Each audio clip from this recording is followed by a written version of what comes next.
we're going to cover everything with you. This is Unsafe Practicing Part 2. The reason why I'm in the Scarlet Spider suit is because I'm going to do some, it's not even the Scarlet Spider, it's Miguel O'Hara, Spider-Man 2099, from World 928.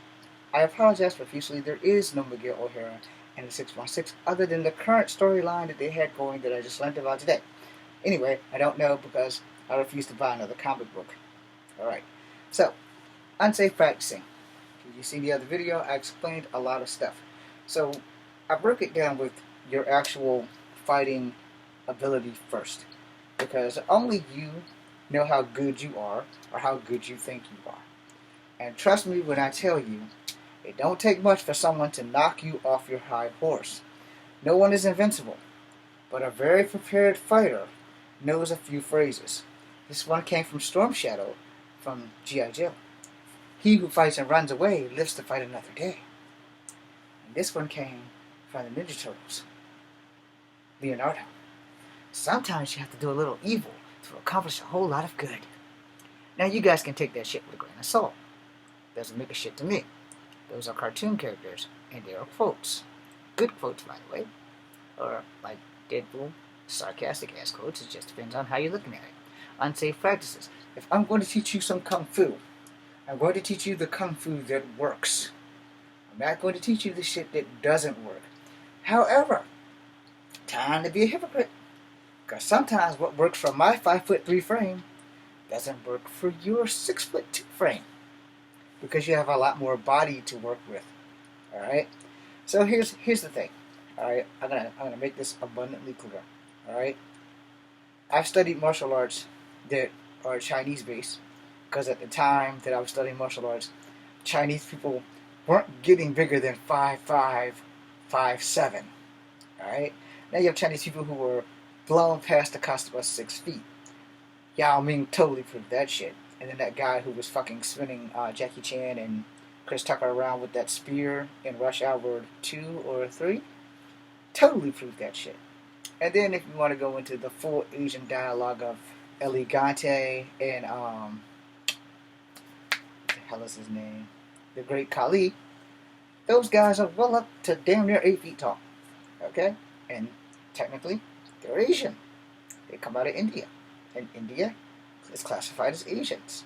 Okay, so got that out of the way. Now, here's the thing. I have a few rules that I like to call leveling the playing field when it comes to learning a martial art. Alright? 1. How tall are you? How high can you kick? I'm pretty short, and I can kick pretty high without jumping. But I can kick even higher when I jump. How does that benefit me? It benefits me on the fact that if you're 6 feet tall, I can still kick you in the face. And I don't have to leave the ground to do it. I just have to have you in the right place at the right time. And I have to also be able to protect myself doing the move that I'm going to execute. So I throw a side kick, and I catch you in the face.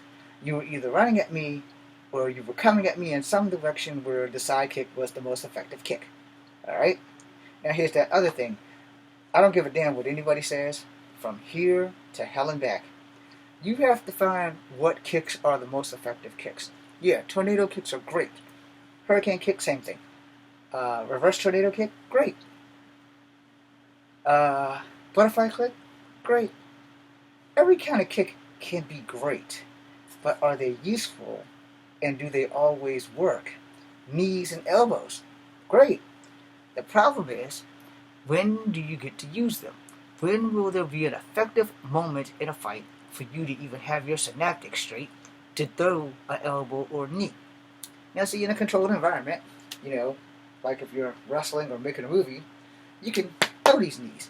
In the UFC, you're in a cage, you can throw those knees. You know, bang them against the cage, boom. You know, boom, boom. You know, short elbow, long elbow, jab elbow. You know, the thing is, your opponent. See, that's the difference maker, which a lot of people aren't telling you. Your opponent is the difference maker. Point blank period. Without knowing what your opponent's skills are, you are basically walking into a death trap. Now, in the streets, you're walking into a death trap. And for all you people who know or say, and I'm going to say it, I hate saying this phrase, it doesn't count if no one's there to see it. Well, that's because you're not the one that's on the receiving end of a fist to the face or a foot to the face.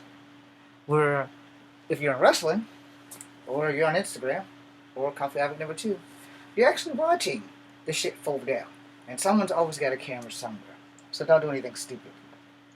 But the point of the matter is, 30% of what you learn in the dojo transfers into the street, transfers into the octagon, transfers into wrestling, transfers into what they teach you in the military. I learned Brazilian Jiu-Jitsu in the military. You know what else I learned from the military? I learned how much I fucking suck at Brazilian Jiu-Jitsu. So I have to learn how to make sure that when someone goes for a single leg takedown or a double leg takedown, that I have some options, like how to elbow them in the spine when they're coming to grab one of my legs. Or if I can't avoid it, how to knee and elbow them at the same time as they're taking me down. Now, being 5'3.5", I'm gonna tell you right now, I don't give a fuck what anybody says. I don't give a fuck what anybody says. Size is not a factor. Size is an obstacle. And obstacles are for killing. Got that one from Shampoo, Ranma, 1/2. But the truth be told, everybody I've ever fought has been bigger than me. Everybody. I'm 5'3" now, and I ain't getting no taller because I'm 47. But I'm gonna tell you right now, there will be options in fights where the rear hand does work. A knee does work, because you can sidestep and knee them. Back fist, elbow, keep kneeing, knee and throw. Those things are going to work. The problem is your opponent. You have to be able to get to your opponent's defenses. You have to be able to understand how his body mechanics work. And more importantly, you can't fear what you're going to have to do to keep your ass alive in a fight. But a little fear is a good thing. At every fight I've ever been in, I've been a little bit scared. And that's probably what saved my life. See, there's luck, there's skills, and there's the truth. The truth is you probably need a little bit of everything, which is why you need to be well-rounded in your martial arts and what you choose to do with your martial arts. Now, however, there's always going to be a smartass who's going to say that this is this or this is that. And they're probably right. But that worked for them. Only you know what works for you. So you have to get that training in.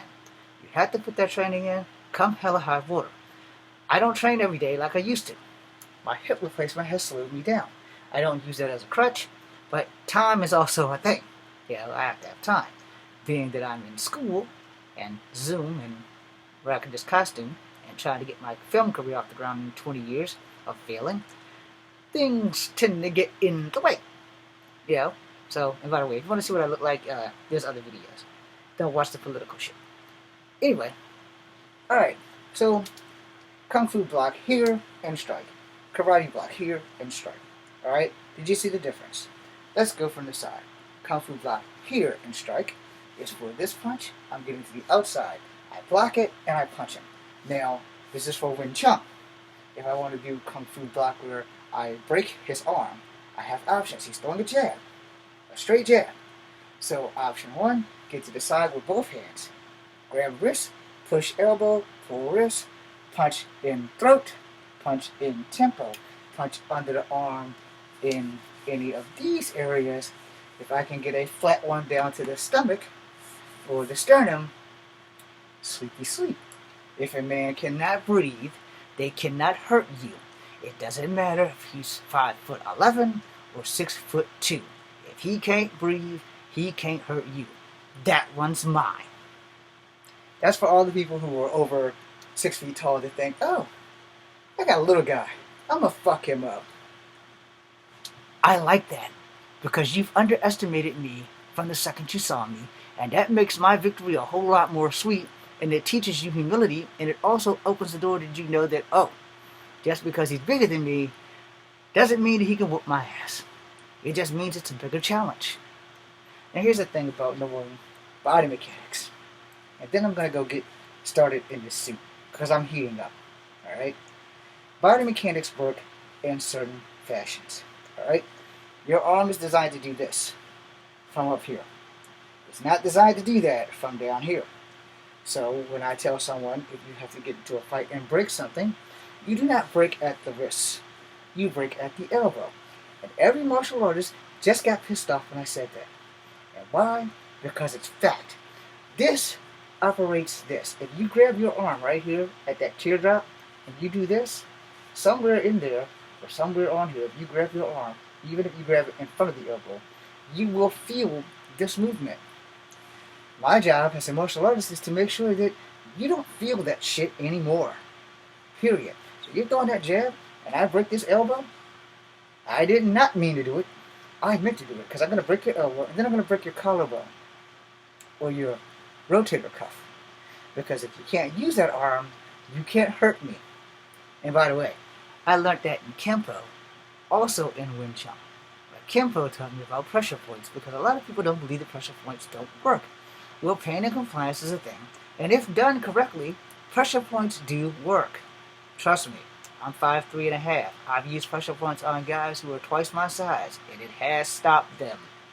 Now, I haven't had to use it in an actual combat scenario, but I've had to use it on people wrestling and playing around. Understand, I know how it works. Now, here's the thing. You have 365 of these things in the human body. 250 of them will fuck you up. I personally can't shut your system down like Xena. I can't and stop you from breathing. But I can punch you dead right here in your sternum and cut all the air off your body. I can punch you in the throat and cut all the air off your body.